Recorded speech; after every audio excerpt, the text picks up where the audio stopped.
청와대가 또 하명 논란에 휩싸였습니다. 검찰이 조국 전 장관 가족을 수사하면서 인권 침해를 하는 건 없는지 조사해달라는 청원을 받고 인권위에 협조 공문을 보냈다는데 이 과정에서 잡음이 일고 있습니다. 뭐가 문제였는지 하나하나 따져보도록 하겠습니다. 자, 강동원 기자. 예. 일단 청와대가 협조해라 이런 공문을 보내면 무시할 수 있는 기관은 많지 않겠죠? 그렇습니다. 이 청와대가 보낸 협조하라는 공문, 과연 무시할 수 있는 기관이 몇이나 될까요? 특히 국가인권위원장은요, 대통령이 임명하는 자리입니다.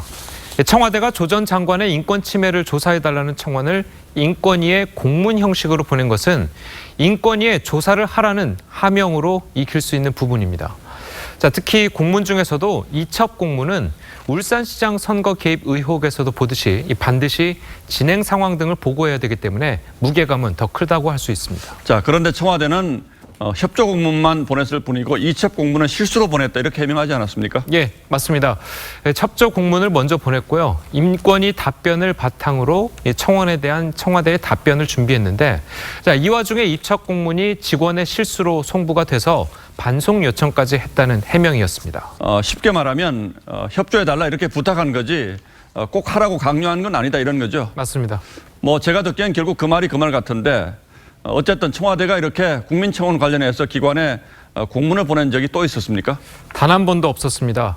그동안 청와대는요, 국민청원에 답을 할 때 청와대에 관련된 것이 아니면 삼권 분립 원칙에 따라서 답변드리기 어렵다, 또는 청와대가 관여할 수 없으며 또 관여해서도 안 된다, 이런 식으로 선을 긋는 답변들을 내놨었습니다. 지난해 3월 포항 지진 피해에 대한 특별법 제정을 요청하는 청원이 20만 명 이상 동의를 얻었을 때도 청와대는 법 제정은 국회의 권한이기 때문에 정부가 답을 드리기 어렵다, 이렇게 이야기했었습니다. 그러니까 행정부가 아닌 다른 기관에 또 공문까지 보내서 협조해달라고 한 전례는 없습니다. 예, 이례적이긴 하군요. 예. 대통령이 기자회견에서 조국 전 장관에게 마음의 빚이 있다 이렇게 말하는 게 떠오르긴 합니다만. 예, 사실 인권위에 진정을 넣는다는 것은요, 당사자가 아니더라도 진정서 제출이 가능하기 때문에 꼭 청와대가 나설 필요가 없긴 합니다. 자, 그리고 정말 조국 전 장관의 수사 부분이 인권 침해 소지가 있다면 인권위는 진정 없이도 직권으로 사건을 조사할 수가 있습니다.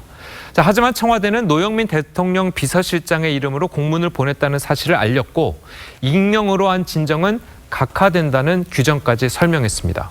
자, 그래서인지 모르겠는데 익명으로 청와대 청원 게시판에 글을 올렸던 게시자는 결국 이름을 밝히고 인권위에 진정서를 직접 제출하겠다는 의사를 밝혔습니다.